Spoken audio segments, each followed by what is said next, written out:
You are watching 71 News Television. গণপ্রজাতন্ত্রী বাংলাদেশ সরকারের মাননীয় রেলমন্ত্রী জনাব মোহাম্মদ মুজিবুল হক এমপি সৌদি আরবের জেদ্দায় আগমন উপলক্ষে প্রবাসী আওয়ামী লীগের উদ্যোগে এক মত বিনিময় সভা অনুষ্ঠিত হয়েছে।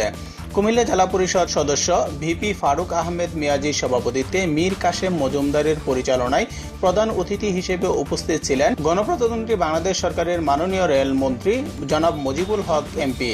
বিশেষ অতিথি হিসেবে উপস্থিত ছিলেন আওয়ামী লীগের সহসভাপতি অ্যাডভোকেট হনুফা আক্তার রিক্তা, মক্কার বিশিষ্ট ব্যবসায়ী মীর হোসেন মিরু, রিয়াদ আওয়ামী লীগের সহসভাপতি জাকির হোসেন, বিশিষ্ট ব্যবসায়ী বেলাল হোসেন, রিয়াদ মহানগর আওয়ামী লীগের সভাপতি জাকির হোসেন, মক্কা যুবলীগের সাধারণ সম্পাদক মিজানুর রহমান সুমন, মুক্তিযোদ্ধা এম এ কাশেম।